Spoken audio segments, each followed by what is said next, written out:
Hola a todas las personas que nos siguen en este canal, que nos ven. En la última parte de que veíamos, hablábamos de la actuación de ese Anunnaki llamado Nergal, que en un texto babilónico se le llama Erra, y que sobre él se escribió una epopeya de Erra, ¿no? Donde se narra lo que él y Ninurta hicieron, o sea, el ataque nuclear que realizaron ellos dos, y en concreto Nergal ahí en el sur del Mar Muerto. Con ese ataque se destruyeron esas 5 ciudades de esos 5 reyes que se habían alejado del clan de Enlil y Ninurta y se habían ido detrás de Marduk y su hijo Nabu. Entonces Nergal, aún siendo hermano, medio hermano de Marduk, sentía como ese odio, esa rabia.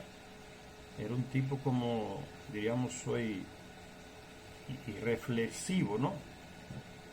Con una manía como sádica de matar, de destruir, que no se detenía ante nada. Y él hizo eso. O sea, mató a miles de personas, niños, mujeres, hombres, viejos, animales, lanzando ese ataque nuclear ahí en el sur del Mar Muerto sobre esas 5 ciudades. Y ese hecho, que he narrado en la epopeya de Erra,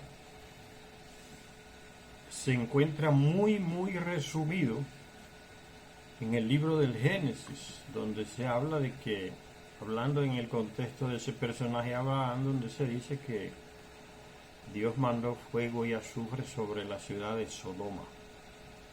Entonces yo decía que la Biblia, más que informar en ese aspecto ahí, desinforma porque da muy pocos detalles del hecho. Y estos textos babilónicos y mesopotámicos, sumerios, que Richard Sitchin nos traduce y nos presentan, informan mucho más detalles de ese mismo hecho, porque son los textos originales. Y yo terminaba hablando de que Zecharia Sitchin procuró en uno de esos museos del hombre de Londres, Inglaterra,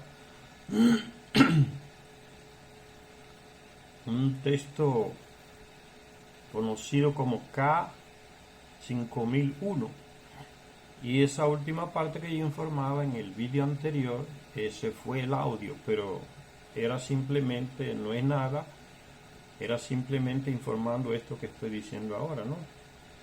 Que en uno de esos textos, el K5001, publicado en Oxford, ediciones de textos cuneiformes, volumen 6, resulta especialmente valioso debido a que está en el original sumerio y además es un texto bilingüe en el cual el sumerio va acompañado por una traducción línea por línea hacia el idioma acadio. O sea, hay una traducción del sumerio al acadio en ese texto antiguo en el Museo de Oxford, en la Universidad de Oxford en Inglaterra. Esa es la parte que no se escuchó la última vez en el último vídeo que les hice y donde la voz se apaga porque el audio se murió ahí. Indudablemente, sigue diciendo Zecharia Sitchin, es uno de los textos más antiguos sobre este tema. Y por sus términos da la impresión de que sea este u otro original sumerio similar el que sirvió como fuente para el relato que se hace en la Biblia de ese hecho de que Dios mandó fuego y azufre sobre Sodoma. Dice ese texto antiguo: Señor portador del abrasador, Señor portador del abrasador, que quema al adversario, que aniquiló al país desobediente, que marchitó la vida de los seguidores de la palabra malvada. Hablando aquí de los seguidores de Marduk. El de la palabra malvada, ¿qué significa eso? Pues que Marduk andaba con su hijo Nabu también, conquistando esos 5 reyes, esas 5 ciudades de esos 5 reinos, que eran fieles a Enlil, a su grupo allá en Mesopotamia. Y Marduk lo convenció, y Nabu también, con su diálogo, con su palabra, ¿no? Los convenció para que se pasaran a su bando. Por eso dice seguidores de la palabra malvada, con mayúscula, palabra malvada. Entonces está refiriendo a ese personaje, Nabu y su padre Marduk, que hizo llover piedras y fuego sobre los adversarios.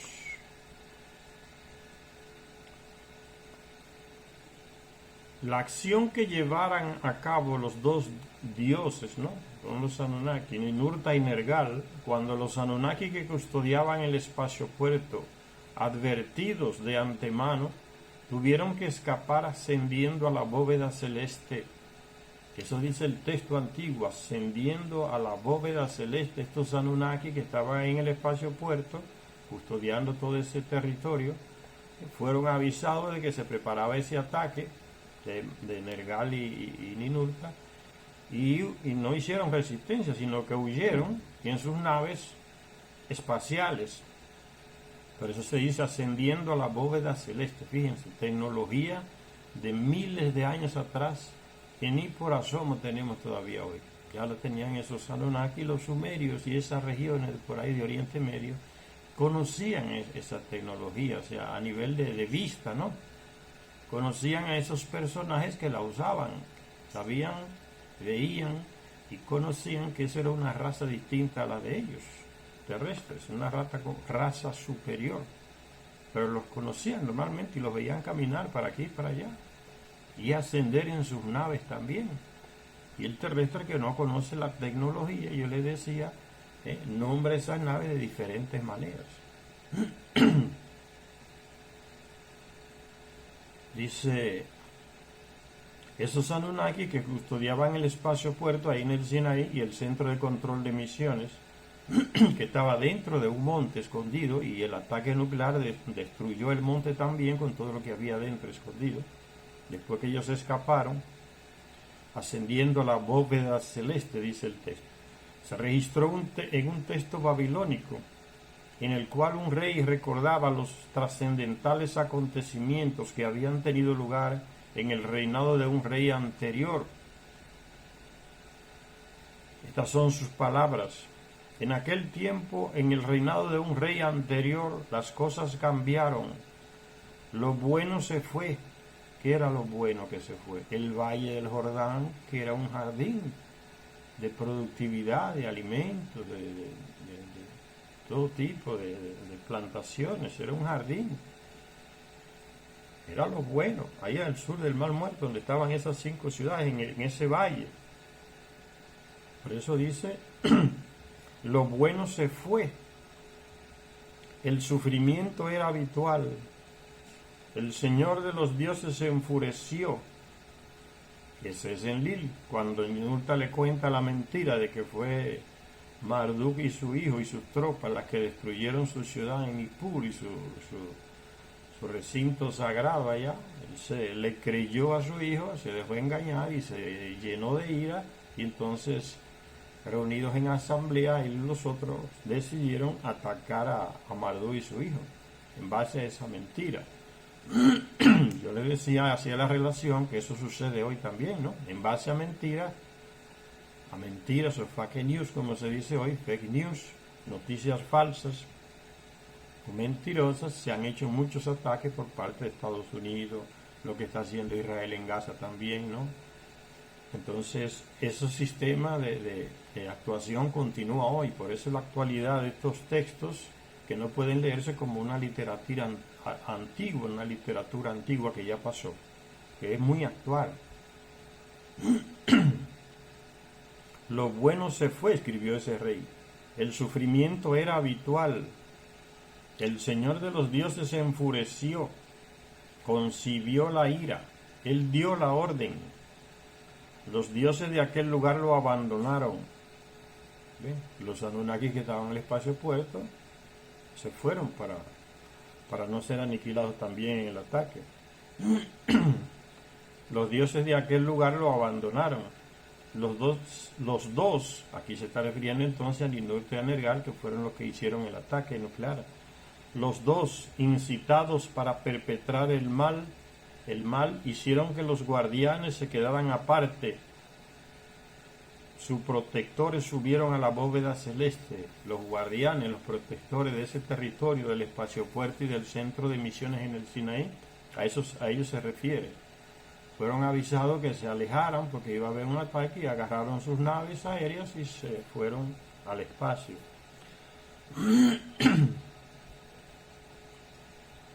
Hay un texto antiguo que ya citamos varias veces, se llama el texto de Kedorlaomer, un rey antiguo, que identifica a los dos dioses por sus epítetos, como Ninurta y Nergal. Y ese texto dice así: Enlil, entronizado en la nobleza, se consumía de furia.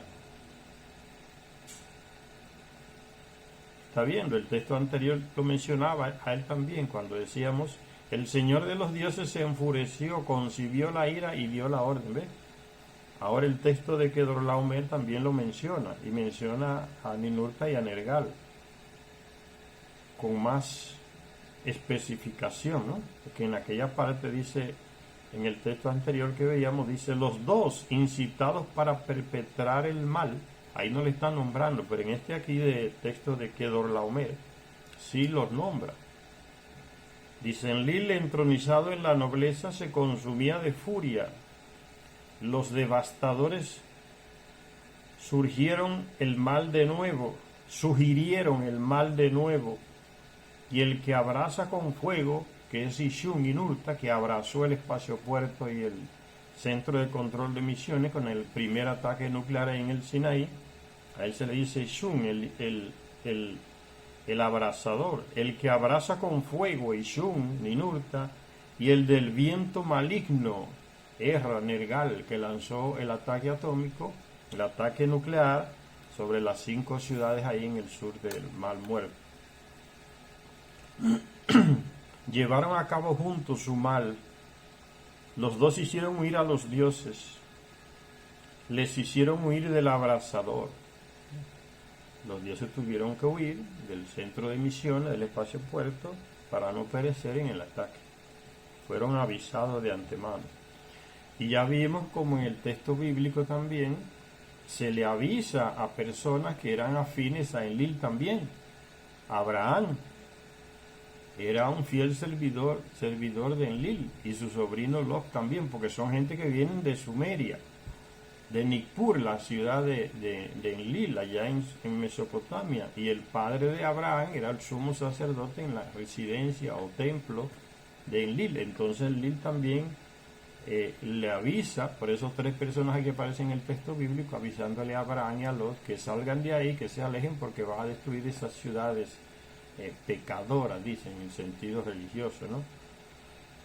Y va a suceder el ataque nuclear, dice, va a llover fuego y azufre. Entonces se le avisan a personas concretas para que escapen de lo que viene, que se alejen, pero a una distancia bien lejos, más de 100 kilómetros, porque el efecto de la onda del ataque nuclear llega a kilómetros de distancia, puede alcanzar, como de hecho alcanzó a la mujer de Lot, que parece que se rezagó, curiosa, mirando, y la onda la alcanzó, dice, la convirtió en vapor, aunque la Biblia mal dice Sicharia Sitchin, interpretando equivocadamente el texto original, dice que la convirtió en estatua de sal, pero el texto original dice que se evaporó, o sea, por la acción de la onda de calor que al lanzar el ataque nuclear. Un fuego abrasador, por eso se le dice a Ninurta el abrasador, ¿no? ¿Y por qué a Nergal, entonces a Ninurta se le dice el abrasador, Ishun, y a Nergal se le dice el del viento maligno, porque y los dos lanzaron ataques nucleares, podían ser abrasadores los dos? ¿Por qué a Nergal no se le dice el abrasador, sino que se le dice el del viento maligno? ¿Por qué?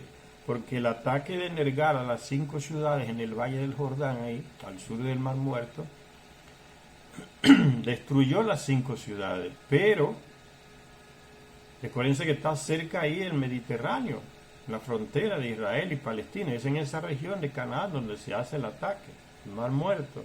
Entonces los vientos que llegan desde el Mediterráneo hacia el sur, llevaron ese ataque de Nergal hacia abajo.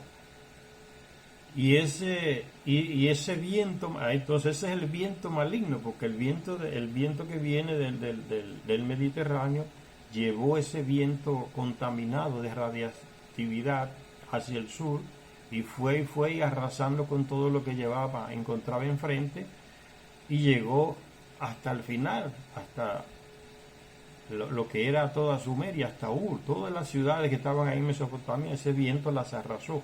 Por eso a él se le dice el del viento maligno, porque la gente muchos se salvaron, y ahí también muchos dioses tuvieron que escapar. En todas esas ciudades de Mesopotamia tuvieron que dejar sus templos, sus ciudades, sus residencias, y agarrar su nave e irse corriendo. Y algunos terrestres se salvaron porque se salieron de la línea del camino de ese viento maligno, como se le decía en esos textos, de esa nube radioactiva, ¿no?, que iba desplazándose hacia el sur. Se salvaron, salieron del trayecto de la nube y se fueron lejos a las montañas, ¿no?, o a las estepas, lejos del camino del viento. Por eso hay la diferencia. Aunque los dos lanzaron ataques nucleares, a uno se le dice el abrasador, que es Ninurta, y a Nergal se le llama el del viento maligno. Sigue Secharia Sitchin diciendo: el objetivo de donde hicieron huir a los dioses guardianes era el lugar de lanzamiento de las naves. Dice el texto antiguo de Kedorlaomer: lo que se elevó hacia Anu para lanzar hicieron que se marchitara. Lo que se elevó, lo que se construyó en el Sinaí, el espaciopuerto para lanzar las naves espaciales de ellos y llevar el oro a Nibiru. Por eso dice: lo que se elevó hacia Anu para lanzar hicieron que se marchitaran, destruyeron el espaciopuerto. Hicieron desvanecerse su superficie, su lugar desolaron. Y así el espaciopuerto, el trofeo por el cual se habían llevado a cabo tantas guerras entre los llamados dioses o Anunnakis, quedó arrasado. Los Anunnakis, que en la Biblia también se le dice los Elohim, los Malakim, los Anakim, es la misma gente, llamados así en diferentes lenguas, ¿no?, de esa región ahí. Entonces el espaciopuerto y su centro de control de misiones, el trofeo por el cual se habían llevado a cabo tantas guerras de los dioses, envolviendo a los terrestres ellos en esas guerras, miles de muertos terrestres en esa guerra de ellos por controlar esos centros de poder, espaciopuerto y control de misiones, quedó arrasado. El monte en el que estaban alojadas las instalaciones de control fue aplastado. Las plataformas de lanzamiento de naves se desvanecieron de la faz de la tierra. ¿Qué es lo que queda en pie cuando se lanza un ataque nuclear? Vean Hiroshima y Nagasaki, busquen las fotos en YouTube. Van a ver que no queda nada en pie. Todo es arrasado. Naturaleza, construcciones que hay, todo es arrasado. Ahora los Anunnakis tenían que seguir enviando oro a Nibiru. Entonces, si arrasaron el espaciopuerto ellos mismos para que no lo obtuviera o capturara el clan contrario, que era el clan de Enki o Marduk y su hijo Nabu, con sus terrestres como ejército, entonces, ¿cuál espaciopuerto usaban en Lil y Ninurta para enviar naves a Nibiru y recibir naves de Nibiru? Eso aquí no lo dice Secharia Sitchin, pero está en otros textos de él. Yo se lo dije ya una vez o varias veces, que en Lil y Ninurta tenían un espacio puerto, no tan sofisticado como este de aquí del Sinaí, pero de donde podían salir y aterrizar también las naves espaciales de ellos, ahí en lo que hoy es Tiwanaku, lo que hoy es territorio boliviano. Ahí tenían ellos su residencia, ellos dos. Eso ahí era dominio de los dos. Y ahí llegó Anu a visitar el rey de Nibiru. Ahí los llegó a visitar a los dos. Y se fue con la nave llena de oro, no de África ahora, sino que la sacaban de los ríos que descendían de los Andes con pepitas de un oro purísimo que no había ni que refinarlo, como el que sacaban de las minas de África. Y se fue lleno con la nave de él, llena de oro de ese lugar. Entonces ellos tenían un lugar de repuesto, podríamos decir, en Lili Ninurta. Por eso ellos ordenan fácilmente, destruyan el lugar, y Anu también ordena, pueden destruirlo para que no tome Marduk ese espacio ahí. Entonces eso sucedió. Y sigue diciendo Zecharia Sitchin, hablándonos sobre esa destrucción en el Sinaí. La llanura cuyo duro suelo habían utilizado las lanzaderas de naves como pista de aterrizaje, fue arrasada, no quedando ni un solo árbol en pie. Hasta el día de hoy, señores, en el Sinaí. Ya no se volvería a ver aquel lugar nunca más. Hasta el día de hoy desapareció, lo arrasaron.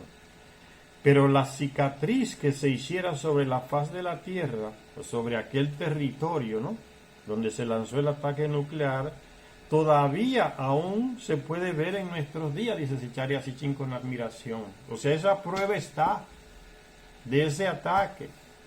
Y Zecharia Sitchin lo dice, a partir de que se comenzaran a tomarle fotos con satélites al planeta, ¿no?, a la superficie del planeta Tierra, ahí se ha podido comprobar cómo se ve el Sinaí, donde se lanzaron las bombas atómicas, nucleares, y esa llanura donde estaban las 5 ciudades en el Mar Muerto en el sur. Se ve que la quemazón que dejó todo negro, quemado, que no es el color natural de esa llanura del Sinaí, sino que se ve solo esa área quemada, negra y todavía radioactiva. Entonces la huella del ataque está todavía ante nuestros ojos. Los que quieren ir al Sinaí la van a encontrar allá. Hay mucha gente que va a hacer turismo allá actualmente, ¿no?, a ver esa región ahí en el Sinaí.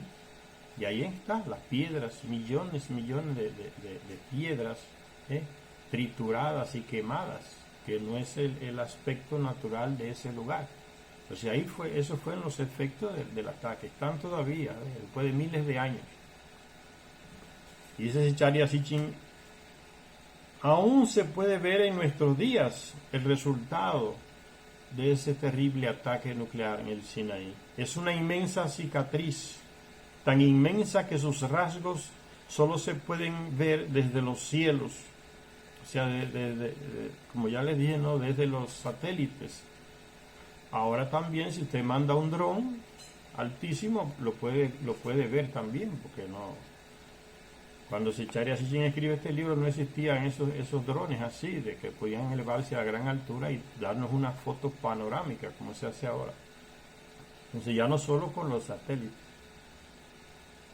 Es una inmensa cicatriz en el Sinaí, tan inmensa que sus rasgos solo se pueden ver desde los cielos, pues se reveló hace pocos años, cuando los satélites comenzaron a fotografiar la Tierra.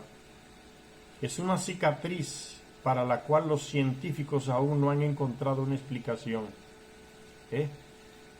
La burrada de los llamados expertos y científicos, como Zecharia Sitchin les dice, ¿no? Solo ellos no entienden la cosa, pero está todo escrito en los textos que Zecharia Sitchin les tradujo, y que ellos lo tienen en sus museos guardados y no los traducen ellos. Pero Zecharia Sitchin fue el único que se dio a ese trabajo. Ningún otro traductor de textos babilónicos y sumerios, igual como la Zecharia Sitchin, hizo lo que él hizo. Se guardaron esos secretos o no los tradujeron, Y por eso aparecen esas idiotices que los científicos no se explican.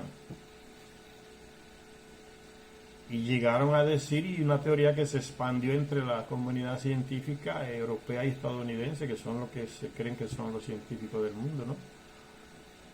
Llegaron a decir que fue un meteorito que cayó en el Mar Muerto. Pero no explican muchos detalles que no combinan con caída de meteoritos. Entonces simplemente ellos se callan y no hablan más nada. Así que son. No consiguen explicar una cosa y inventan unas estupideces que ni ellos mismos se la creen, ¿no?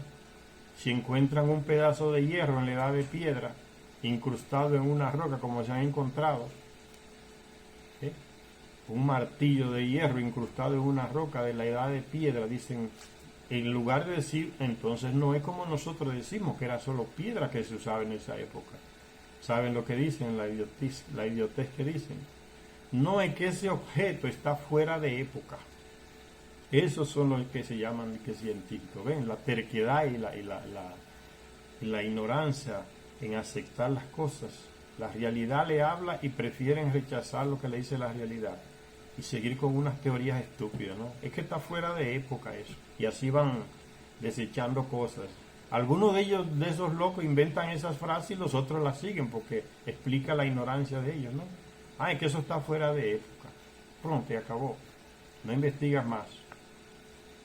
Con gente así el mundo no avanza, con esa mentalidad. Y esa es la que existe en la llamada comunidad científica. Por eso muchos científicos independientes de esa comunidad también le dicen que son un monte de idiotas, ignorantes, que creen lo que ven en el espacio solo a través del pedacito de brillo del telescopio.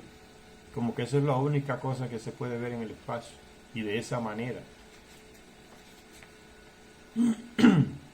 Y por eso también ellos, la comunidad científica, silencia a esos científicos que le echan la verdad en la cara y no los aceptan como formando parte de la llamada comunidad científica, que en definitiva definitivamente son europeos y estadounidenses, ahora japoneses y gente así.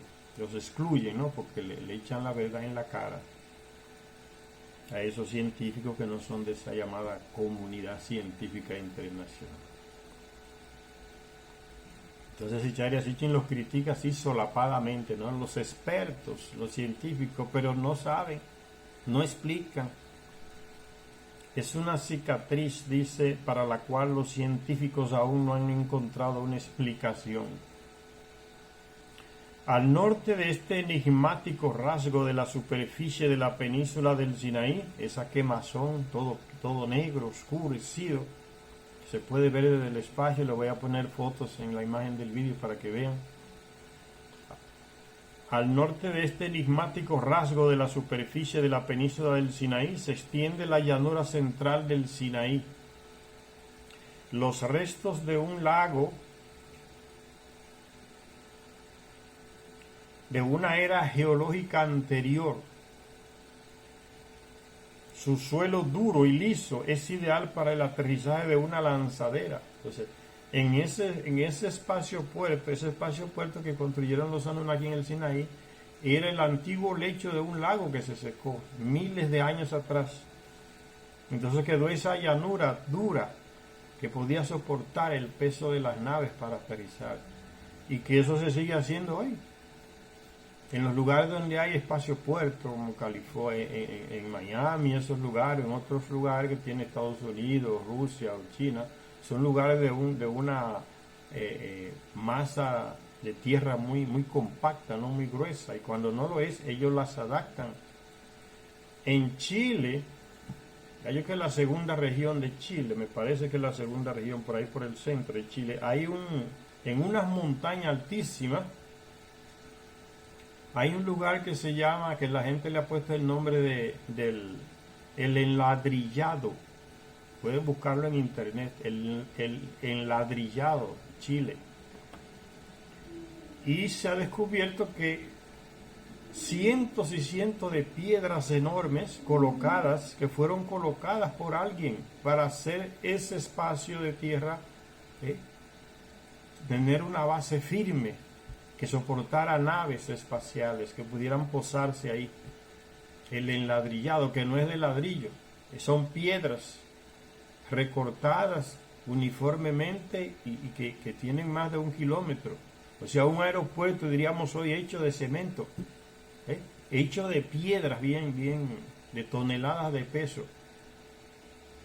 Y que a lo lejos se ve un monte alto, no me recuerdo el nombre ahora, que servía como baliza, como guía de las naves que iban a descender. Lo mismo que hicieron ellos, los Anunnaki, en el Sinaí, en Babilonia. Tomaron las naves, vienen del espacio y ven el punto referencial. ¿Cuál era? El monte Ararat, ahí entre Armenia y Turquía, que sigue ahí todavía. Ese era el punto de indicación a las naves que venían a aterrizar en el espaciopuerto, en todo ese terreno ahí que ocupaba una parte de la llanura de Mesopotamia y que el diluvio destruyó, y entonces hacen ese segundo espaciopuerto ahí en la península del Sinaí, pero siguen teniendo como referencia el monte Ararat cuando las naves vienen de lejos. Y para aterrizar también ahí en Egipto, que era el punto de bajada, ahí comenzaba a descender la nave, veían que como referencia a la Gran Pirámide,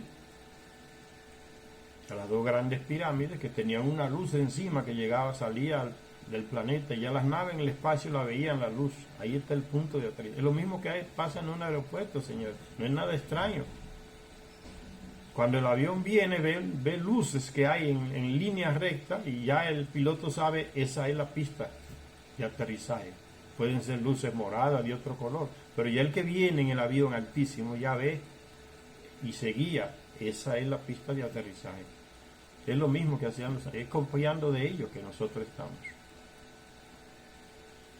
Entonces en esa parte de Chile está eso, el enladrillado, a miles de kilómetros de altura, como 3 kilómetros de altura, 3.000 metros y algo por ahí, y allá está, casi 1 kilómetro, que se nota que era algo para que aterrizaran naves y que fue hecho por alguien, no es cuestión de naturaleza, y que tenía su punto de referencia, que era un monte cercano y que se ve altísimo allá. El enladrillado en Chile son ellos, que tenían esos espacios para sus naves, ¿no? Y lo dice en el libro de Enki, ¿no?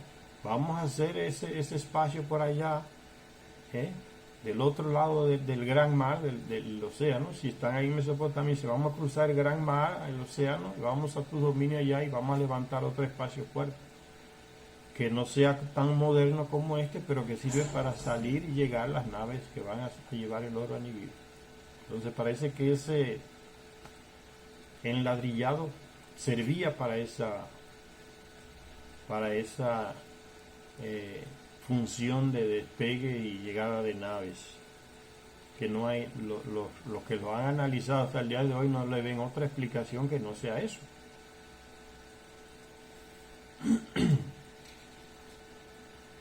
Y entonces sigue diciéndose Chaya Sitchin que los restos de un lago de una era geológica anterior, su suelo duro y liso es ideal para el aterrizaje de una lanzadera, por la misma razón que el desierto de Mojave en California, Estados Unidos, y la base de las Fuerzas Aéreas norteamericanas de Edwards resultaban ideales para el aterrizaje de las lanzaderas espaciales de los Estados Unidos. Copiamos de los Anunnaki. Desde esta gran llanura de la península del Sinaí, cuyo duro suelo sirvió de escenario para algunas batallas de tanques en la historia reciente, en el Sinaí hubo guerras, ¿no? Entre Israel y algunos países árabes por ahí, y en la Segunda Guerra también, Segunda Guerra Mundial, grandes combates en esos lugares por ahí del Sinaí. Ya desde antiguo se usaban esos lugares también para combates y batallas entre reyes de esos lugares. Y se sirvió de escenario para algunas batallas de tanques en la historia reciente. Se pueden ver en la distancia las montañas que la rodean y le dan su forma ovalada, forma de huevo. Las montañas de caliza, tierra caliza, se ciernen blanquecinas sobre el horizonte. Ese es el color normal de ese territorio del Sinaí, que contrasta ya con el que le dije que es quemado, todo quemado. Entonces no es el color Algo sucedió ahí que quemó ese territorio, esa parte del territorio del Sinaí, el ataque nuclear. Por eso dice Zecharia Sitchin, las montañas de tierra caliza se ciernen blanquecinas, o sea, de color blanco, no es prieto, quemado, negro. Se ciernen blanquecinas sobre el horizonte, pero allá donde la gran llanura central se une con la inmensa cicatriz del Sinaí, el tono de la llanura negro crea un fuerte contraste con la blancura de los alrededores.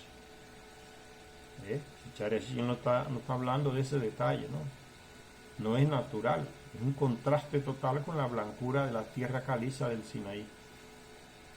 El negro no es un tono natural en la península del Sinaí, donde la blancura de la tierra caliza y el tono rojizo de la arenisca se combinan para fascinar la mirada con tonos que van del amarillo brillante al gris claro, el marrón oscuro, pero no el negro que llega a la naturaleza a través del basalto. El negro no es normal ahí. Sin embargo, aquí en la llanura central, al noroeste de la enigmática y gigantesca cicatriz, el color del suelo es negro a causa, tal como muestra una fotografía de satélite, de millones y millones de pedazos de roca ennegrecida, esparcidas como por una mano gigante por toda la región. Cae el ataque nuclear, boom, hacia abajo, expande miles y miles de pedazos de piedra a kilómetros de distancia por la fuerza del impacto del ataque nuclear. Entonces esa zona se llena de pedazos de piedra quemada. Eso es lo que se encuentra hasta hoy en el Sinaí. Esparcidas como por una mano gigante por toda la región. No se ha dado ninguna explicación para tan colosal cicatriz sobre la superficie de la península del Sinaí, desde que fuera observada desde los cielos y fotografiada por los satélites de la NASA. No se ha dado ninguna explicación para los pedazos de roca ennegrecida que se esparcen por esta zona en la llanura central del Sinaí. Ninguna explicación, dice Zecharia Sitchin, a menos que, ahí está criticando y cuestionando a esos expertos que no encuentran explicación. La encuentran, es que mienten para no dar la información correcta que está en los textos sumerios, que ellos los tienen y los leen y los analizan y los traducen, pero no quieren aceptar, porque aceptar textos sumerios como están escritos, como los traduce Zecharia Sitchin, supone aceptar muchas cosas que ellos no quieren aceptar, que hay vida en otros planetas, que hay gente de otro planeta y estuvo aquí, que pueden estar aquí, o sea, y que hay otros planetas del sistema y fuera habitables, otras razas. Supone aceptar todo eso, y eso es lo que no quieren. Por eso se presentan como ignorantes o idiotas. Fue un meteorito, ellos saben lo que fue, no son bobos tampoco. Y por eso dice Zecharia Sitchin, no encuentran explicación para todos estos detalles, a menos que, dice Zecharia Sitchin, ¿ve? Ahí lo cuestiona, a menos que uno lea los versículos de los textos antiguos y acepte la explicación que yo estoy dando, de que en tiempos de Abraham, Nergal y Ninurta barrieron el espacio puerto que había allí con sus armas nucleares. Si aceptan eso, que se los traduje de los textos antiguos y del mismo texto bíblico, entonces van a aceptar que de dónde viene esa quemazón en esa región. Como dice el texto de Kedorlaomer, lo que se elevó hacia Anu para lanzar hicieron que se marchitara, hicieron desvanecerse su superficie, su lugar desolaron, refiriéndose al espacio puerto destruido por el ataque nuclear. Y el espacio puerto, así como las ciudades malvadas, ciudades malvadas y pecadoras, se le dice en la Biblia, ¿no? El lenguaje religioso del terrestre para atacar a los contrarios, ¿no? ciudades malvadas, la palabra malvada, los demonios, demonizar al contrario para atacarlo, ¿no? Y lo mismo que se sigue haciendo hoy. Bastante más al este, en Sumeria, no se sintieron ni se vieron las explosiones nucleares ni sus brillantes resplandores. Está muy lejos, ahí en el Sinaí, o en el territorio del Mar Muerto, está muy lejos de lo que hoy es Irak, donde está Mesopotamia, la civilización sumeria estaba ahí también. Dice, allá en ese valle de la Mesopotamia no se vieron ni se sintieron esos ataques nucleares aquí en el Sinaí y en Canaán, ahí en el Mar Muerto. Pero, dice Zecharia Sitchin, lo que hicieran Nergal y Ninurta quedaría anotado, pues acabaría teniendo un profundo efecto en Sumer, en sus gentes y en su propia existencia. Pues a pesar de todos los esfuerzos de Ninurta para disuadir a Nergal, para que no causara daños a la humanidad, a los terrestres de esas ciudades, esta se vio inmersa en un gran sufrimiento con posterioridad. Esta refiriéndose a la humanidad terrestre, ¿no? A pesar de que Ninurta le advirtió para que no hiciera daño a la humanidad terrestre, esta humanidad se vio inmersa en un gran sufrimiento con posterioridad, o sea, después del ataque, porque arrasó la ciudad donde la gente vivía. Terrestres fueron los que más murieron, igual que sucede hoy. ¿Quiénes son los que más mueren en las guerras? Los civiles. No son los militares, son los civiles. Y lo que lanzan los ataques siguen con los mismos principios de hoy. Esos son efectos secundarios de los ataques, y le ponen unos nombres que demuestran la insensibilidad humana de estos militares, ¿no? Son efectos secundarios de los ataques que hicimos. Entonces nos llevamos miles por delante, lo asesinamos y decimos que son efectos secundarios del ataque, ¿no? Imprevisibles, cosas que suceden. Cuando se la lancen a ellos en medio de las piernas, entonces quizás van a pensar diferente si tienen tiempo, ¿no? Dejar esa frialdad humana con la que hablan y nombran esos acontecimientos tan deshumanos, magnicidios, tan sangrientos, dolorosos, ¿no? Con esa frialdad como lo dicen, ¿no?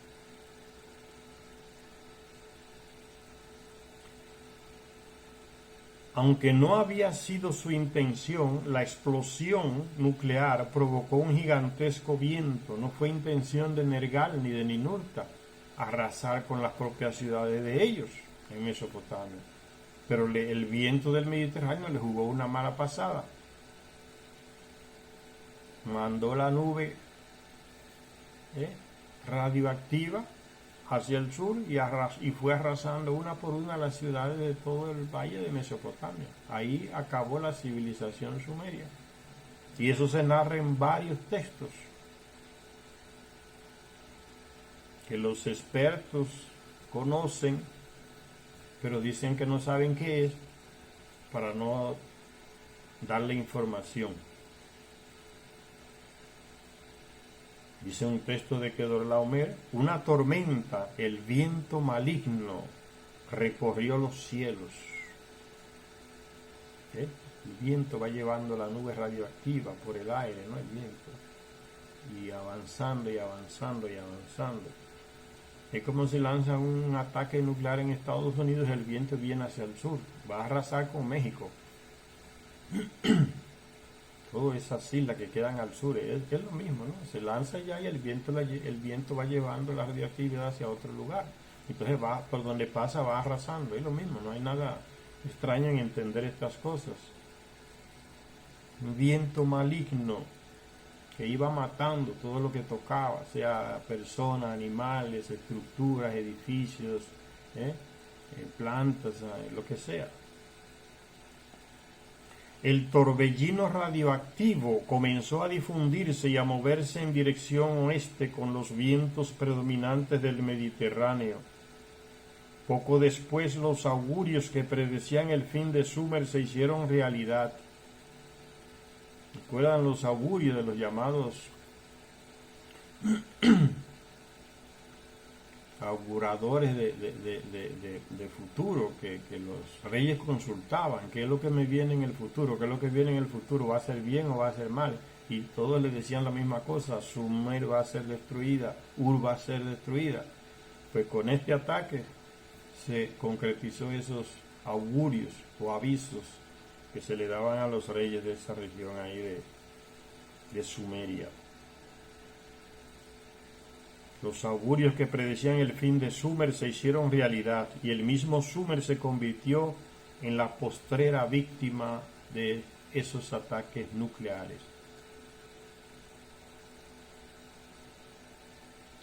El viento maligno, esa nube radioactiva, quemó esa parte del Sinaí, y si ustedes ven en las fotos que vamos a colocar, parte de lo que hoy es Jordania, Arabia Saudita, y se nota el camino de ese viento llevando esa nube radioactiva, porque está todo quemado, negro, que no es el color natural de la piedra o tierra caliza de esas regiones ahí, desérticas. La catástrofe que hizo caer a Sumer a finales del sexto año del reinado de Ibbi-Sin se describe en varios textos de lamentación. ¿Ves? Tanto material que hay hablando del mismo caso, y siguen los llamados expertos diciendo que fue un meteorito. La catástrofe que hizo caer a Sumer a finales del sexto año del reinado del rey Ibbi-Sin en Ur se describe en varios textos de lamentación. Ese es un texto antiguo, ¿no? Texto de lamentación por la ciudad de Ur, por la ciudad de Nippur, por la ciudad no sé qué.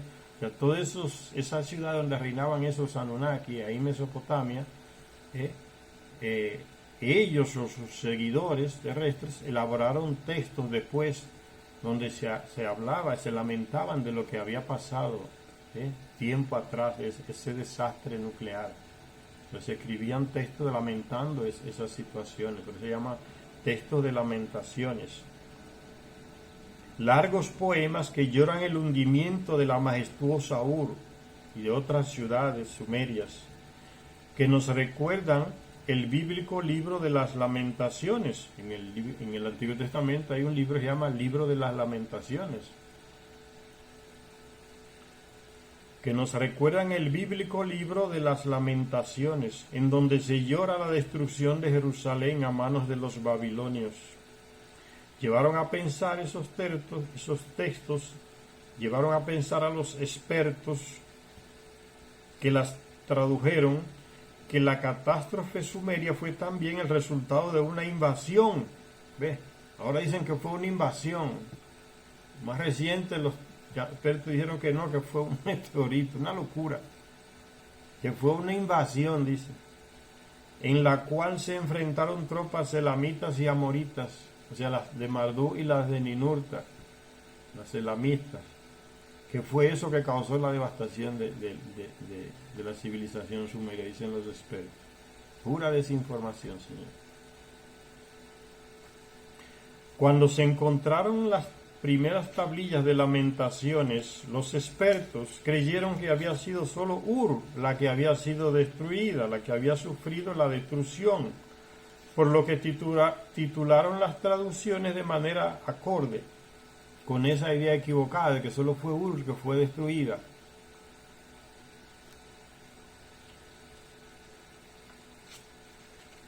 Ur, y sigue diciendo, pero, dice Zecharia Sitchin, pero, le pone el pero a lo que los expertos afirman, pero con el descubrimiento de más de estos textos, se percataron esos expertos de que Ur no había sido la única ciudad afectada, ni el punto central de la catástrofe. Estas lamentaciones no solo eran similares a los llantos por el destino de Nippur, Uruk o Eridu, la gente de esas tres ciudades con sus Anunnaki o sus dioses, como ellos le decían, también escribieron cada uno sobre la destrucción de su ciudad. Eso es lo que está diciendo Zecharia Sitchin. Estas lamentaciones no solo eran similares a los llantos por el destino de Nippur, de Uruk o Eridu, esas lamentaciones que se encontraron sobre Ur, que ellos expertos pensaban que era solo ella que había sido destruida. Se encontraron después otros textos en tablillas donde se habla de lamentaciones de otras ciudades de esa región de Mesopotamia, como por ejemplo Nippur, Uruk y Eridu. Sino que además en algunos de los textos se ofrecían listas de las ciudades afectadas y parecía de que el mal comenzaba por el sudoeste y se extendía en dirección nordeste, abarcando la totalidad del sur de Mesopotamia. Daba la impresión de que una catástrofe generalizada y repentina, que no le dio tiempo a mucha gente a salir corriendo, repentina, llegó la nube radioactiva repentina, agarró mucha gente durmiendo, bañándose, haciendo sus actividades diarias, pero se dice repentina. Había caído sobre todas las ciudades, no en lenta sucesión, como sucedería en el caso de una progresiva invasión. Si hubiese sido una invasión, no se da ese aspecto repentino, sino que se da en sucesión, poco a poco. Viene una invasión, ya se sabe, se prepara. No fue así, fue repentino que llegó, entonces no fue ninguna invasión de ningún ejército. Expertos como un tal Jacobsen, que escribió un texto que se llama El reinado de Ibizin, ahí en Ur, el último rey de Ur, llegaron a la conclusión de que los invasores bárbaros, cree que fueron los invasores del norte, los que vinieron a favor de Marduk, venían del norte, ¿no? Los urritas. Ese tal Tomás Jacobsen y otros llegaron a la conclusión de que los invasores bárbaros no habían tenido nada que ver con Él llegó a la conclusión de que los invasores bárbaros no habían tenido nada que ver con tan estremecedora catástrofe. Él dice lo contrario de aquellos expertos, estaba equivocado.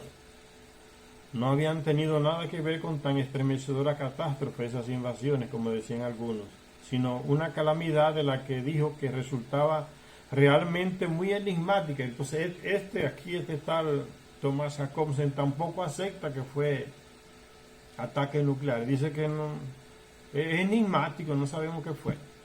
La típica postura de los que no quieren nadar al fondo y decir las cosas como la dice Sichari así. ¿Sí? Y es que realmente es muy enigmática, pronto y acabó.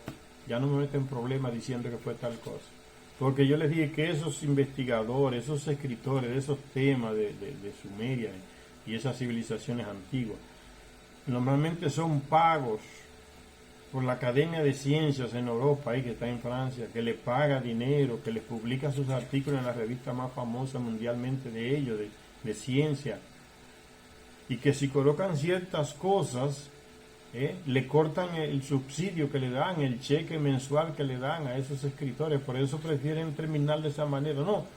¿Y qué fue entonces que pasó? No fue una invasión, no va a decir que fue ataque nuclear porque lo van a cortar. Entonces, ¿cómo termina?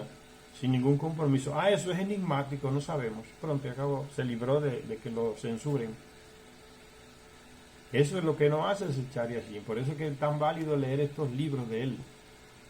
Porque él no tenía financiadores. Tenía un amigo por ahí, otro por aquí que le ayudaban a veces con algún dinero para él seguir investigando. Pero no dependía de esas grandes academias, universidades y cosas así que lo podían censurar. Y eso no es ninguna novedad, sigue pasando hoy. La CNN, para poder informar sobre Israel, ¿a quién tiene que darle la información primero? A los militares israelitas. Y después que ellos lo pasan por el colador, le dicen eso puede publicar y eso no. Pues se sigue haciendo la misma cosa. La censura continúa. Por eso estos señores siempre acaban así. No, fue un meteorito. Y dijo, el motivo es un enigma. Pronto y se libró de la censura. Y sigue diciendo Sichari Sitchin, solo el tiempo dirá si llegaremos a saber con claridad lo que sucedió en aquellos años. Escribió ese tal Jacobsen. Solo el tiempo dirá si llegaremos a saber las razones. Él las sabe, es que no quieren decirla, por lo que le viene encima.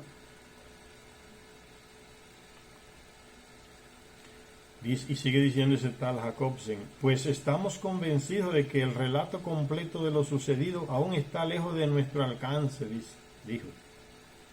Y entonces viene Zecharia Sitchin y dice, pero se puede resolver el enigma que este señor no quiere aceptar, que dice que es un enigma, ¿no? Dice ese Jacobsen. Realmente la causa es muy enigmática y quizá con el tiempo se llegue a saber la causa real.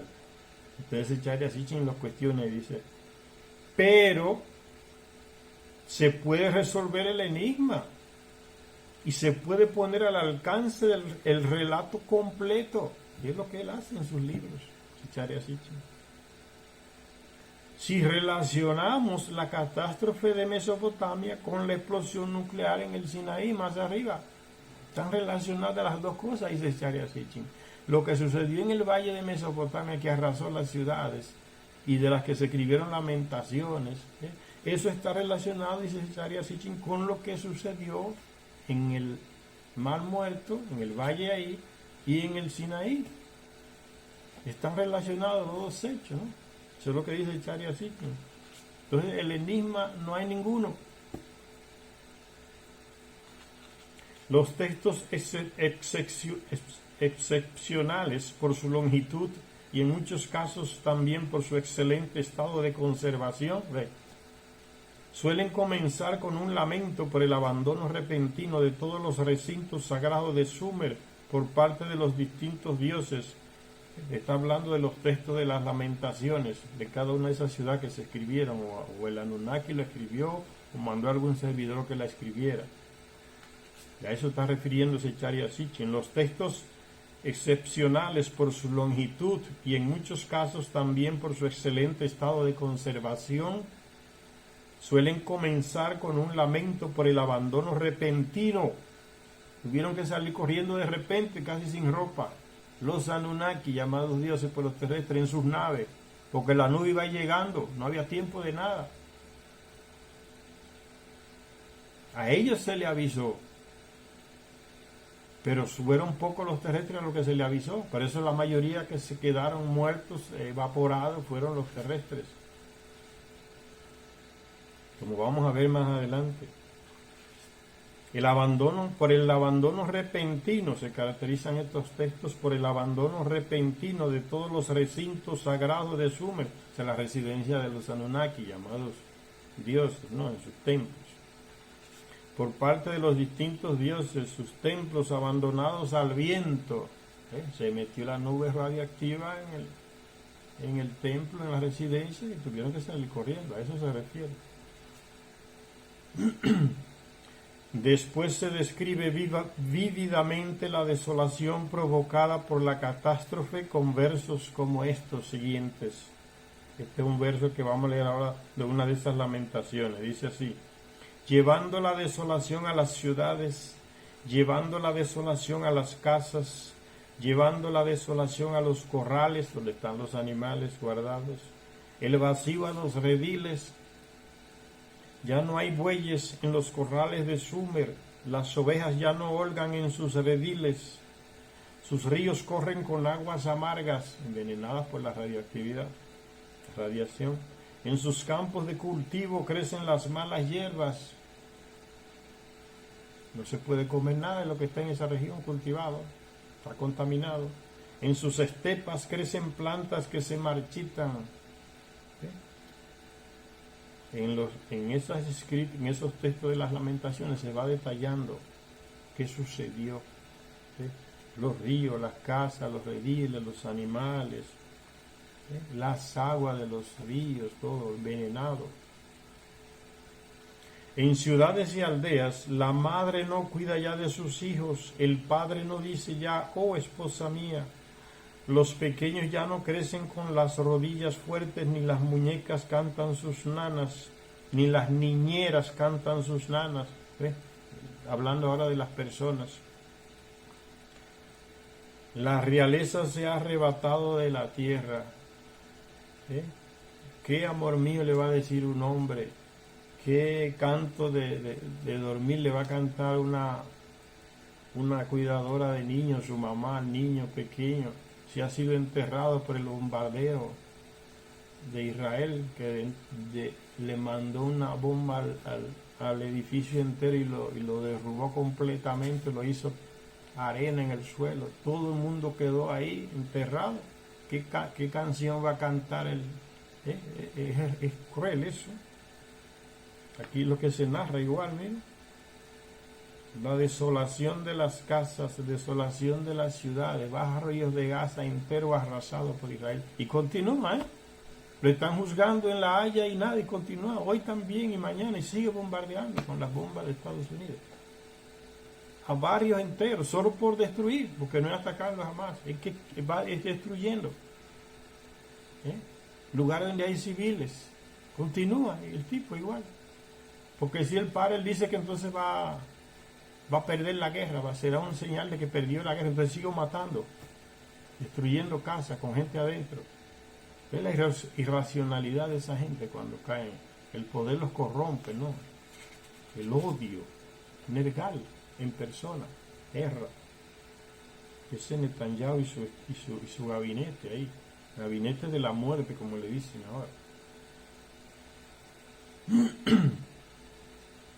Antes de que terminara la Segunda Guerra Mundial, dice Zecharia Sitchin, antes de que Hiroshima y Nagasaki fueran aniquiladas con armas atómicas llovidas del cielo, siempre llueven del suelo, como les dije, ¿no? A que Dios mandó a fuego y azufre del cielo. Es una imagen del terrestre, ¿no? Cuando se lanza el ataque nuclear, ¿de dónde viene? El fuego. Y lo que quema, del cielo, la bomba que viene cayendo. No es nada extraño.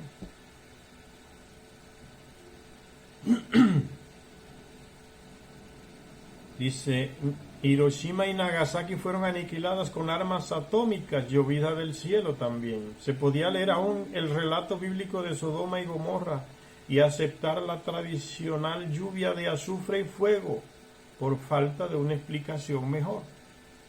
Y no hay que enredarse con esa cosa de que fue azufre y fuego y pintar retratos, imágenes, como que ahí está cayendo gotitas de fuego. Es ataque nuclear, viene del cielo.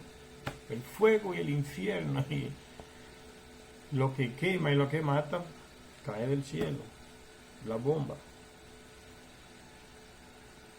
Y sigue diciendo Zecharia allí, para los expertos que aún no se habían enfrentado a lo terrorífico de las armas nucleares, los textos sumerios de Lamentaciones les hablaban, como estos expertos los titularon, de la destrucción de Ur o la destrucción de Sumeria. Eso era lo único que decían, porque no habían visto lo de Hiroshima y Nagasaki todavía, esos expertos. Entonces hablaban así en esos términos, ¿no? La destrucción de Ur. Destrucción es un ejército que destruye. La destrucción de Ur, la destrucción de Sumer. Pero, dice Zecharia Sitchin, no es eso lo que describen estos textos antiguos de las Lamentaciones. Describen una desolación, no una destrucción, desolación, no una destrucción, dice Zecharia Sitchin. Las ciudades seguían allí, pero sin gente, los corrales estaban allí, pero sin animales, los rediles seguían existiendo, pero vacíos, los ríos corrían, pero sus aguas se habían hecho amargas, envenenadas. Los campos aún se extendían, pero solo crecían en ellos las malas hierbas, y en las estepas brotaban las plantas, pero solo para marchitarse. Invasión, guerra, asesinato, todos estos males eran bien conocidos por la humanidad de entonces. No eran bobos, idiotas, sabían distinguir una cosa de otra. Pero tal como especifican los textos de Lamentaciones que escribieron esa gente antigua, esto fue algo único, algo que nunca antes se había experimentado y que llegó de repentinamente. No fue invasión, que se avisa antes, mucho tiempo antes, viene el ejército tal por ahí, nos va a invadir. No fue nada de eso. Y los textos de las Lamentaciones, los que escribieron sabían mucho eso. No son tan burros como esos expertos. Hablan de que de destrucción. No fue destrucción. Decimos claramente desolación. ¿Ok? Esto fue algo único, algo que nunca antes se había experimentado, dice el texto antiguo, un texto antiguo, sobre el país, o sea, toda Mesopotamia, Sumeria, cayó una calamidad desconocida para el hombre. Ellos conocían las guerras de un rey contra otro, eso era normal, conocían eso. Para lo que sucedió en ese momento repentino, ellos no sabían qué era, un ataque nuclear, la primera vez que se usaron esas armas que trajeron los Anunnaki aquí al planeta. Ataque nuclear nunca se había visto. Primera vez que se usaron esas armas, la desenterraron, que el Enki le escondió en África, como ya les expliqué. Y por primera vez se desenterraron sin él saber y se usaron ahí. Y destruyó todo lo que ellos habían hecho ahí en Mesopotamia, toda esa civilización, esas ciudades, esos avances. Sobre el país Sumer cayó una calamidad desconocida para el hombre, el terrestre no la conocía, y muchísimos Anunnaki tampoco, que habían nacido aquí y que estaban aquí, no conocían ese tipo de arma que ellos tienen ya en Nibiru, pero no la habían visto siendo lanzada sobre algún lugar. Desconocidas para el hombre, una calamidad que nunca antes se había visto, que no se podía resistir. La muerte, dice Charya Sitchin, no fue a manos del enemigo como una invasión.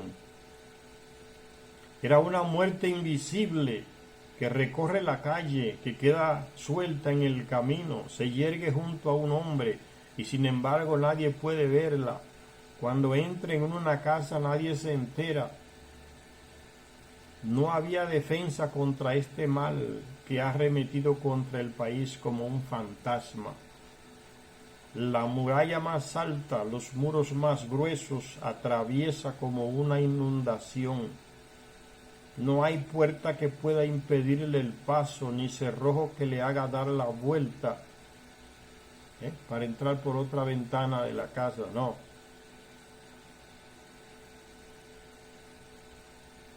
No hay puerta que pueda impedirle el paso, ni cerrojo que le haga dar la vuelta.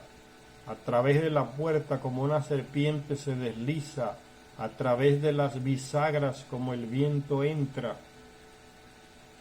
Los que se ocultaron tras las puertas fueron derribados dentro, los que subieron corriendo a los tejados de las casas murieron en los tejados, los que huyeron a las calles fueron alcanzados en las calles. La tos y la flema debilitaban el pecho, la boca se llenaba de saliva y espuma. Se quedaban mudos y aturdidos, una maligna parálisis, una maldición, un dolor de cabeza, sus espíritus abandonaban sus cuerpos y la muerte era espantosa. Nada que tenga que ver con invasión de ejército de terrestres. Uno lee esto aquí con esta frialdad de lectura, pero uno se coloca en el lugar de esa gente. Y quizás no en el lugar de ellos, que ya están miles de años atrás. Coloquémonos en el lugar de la gente de Gaza. 30 apartamentos en un edificio y le manda a Israel una bomba y eso viene abajo con todo el mundo enterrado, vivo. Y le mete eso a otro y a otro y a otro edificio y continúa como si nada, ¿no? Y hay que colocarse en ese lugar, señor. No estar de ingenuo pensando, no, esto es historia antigua. Eso ya está pasando. Eso va a ser un poco de empatía y sentir un poco de rabia, por lo menos, que uno esté a miles de kilómetros de Gaza. Continúa todos los días, sigue hoy. Lo sigue haciendo impunemente. Con el apoyo de Estados Unidos y los líderes europeos. Es horrible, ¿no? Esa mentalidad de esa gente, son criminales. No se sacian de sangre, de matanza, no les duermen tranquilos, comen tranquilos. Perdieron la humanidad y ellos acusan a los otros de que son los deshumanos, a las víctimas. Es que retrato tan cruel nos dice ese Charya así como las palabras adecuadas, ¿no? Y todo eso se aplica al día de hoy, señores. ¿Qué sintieron los habitantes de Hiroshima y Nagasaki, cuando Estados Unidos así fríamente le lanzó esas dos bombas. Ciudades desarmadas, no había ejército para defenderlas, no había objetivo militar, solo fue por el deseo de matar. ¿Bien? Y el que lanzó la última, el soldado, lo entrevista, ¿no? 50, 70 años después y dice, si yo tuviera que hacer lo mismo, lo hiciera de nuevo. Esos son los que dicen que quieren salvar el mundo a través de los superhéroes, que dicen que Rusia, Irán, China es el eje del mal que hay que destruir. Venezuela, Nicaragua, Cuba, es el eje del mal. Cuánta hipocresía, Dios mío. Parece que no ven lo que ellos hicieron o no quieren ver. Y lo que siguen haciendo, porque saben que van a seguir sin que nadie le haga justicia.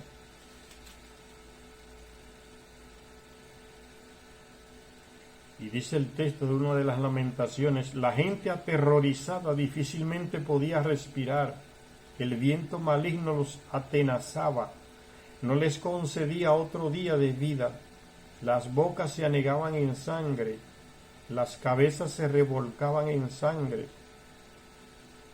el rostro palidecía con el viento maligno.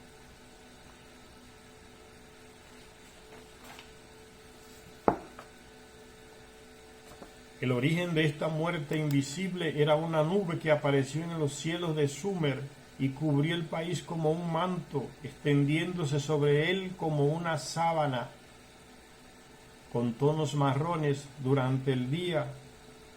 Dice el texto antiguo, al sol en el horizonte lo cubría de oscuridad esa gran nube. Se oscurecía el sol, porque era densa la nube. Por la noche luminosa en sus bordes, ¿no? El ataque nuclear, típico del ataque nuclear. Por la noche luminosa en sus bordes. Es que va quemando, por eso es que arrasa todo lo que encuentra por la frente, porque lleva un nivel de calor, de ignición, que brilla en la noche. Es como una parte como si fuera una lava de un volcán, ¿no? Va arrasando con todo lo que le brilla en la noche. Esa nube nuclear, oscura, gruesa. Por la noche luminosa en sus bordes, con un estremecedor resplandor cubría la tierra, tapaba la luna, de la luna extinguía su salida. La nube mortal envuelta en terror, sembrando el miedo en todas partes, se trasladó de oeste a este hasta llegar a Sumer, empujada por un viento ululante, un gran viento que se acelera en las alturas, un viento maligno que asola el país. Sin embargo, no era un fenómeno natural, era una gran tormenta enviada por Anu. Había llegado desde el corazón de Enlil, porque ellos fue el que la autorizaron, solo que no previeron ese acontecimiento. El producto de las 7 terroríficas armas es un único desove. En un único desove se engendró, como el amargo veneno de los dioses en el oeste se engendró. Sinaí queda al oeste de Sumeria. El viento maligno llevando la penumbra de ciudad en ciudad, transportando densas nubes que traían la penumbra desde el cielo. Era el resultado de un luminoso resplandor. Cuando cae la bomba, resplandor. Desde en medio de las montañas había descendido sobre la tierra, desde la llanura de no compasión había llegado. ¿Ves? El ataque de Ninurta en las montañas del Sinaí y el ataque de Nergal en la llanura. De esos dos lugares fue que se extendió hacia el sur, hacia Mesopotamia. Aunque la gente estaba desconcertada, los dioses conocían las causas del viento maligno. Los Anunnaki fueron avisados y sabían la causa. Vamos a hacer una paradita por aquí. En la próxima lectura continuamos con este relato tan actual, doloroso, terrorífico, podríamos decir, ¿no? De lo que les enseñaron los dioses Anunnaki a los terrestres, las guerras de ellos y de nosotros. Gracias a todas y a todas las que nos ven en este canal. Hasta la próxima lectura.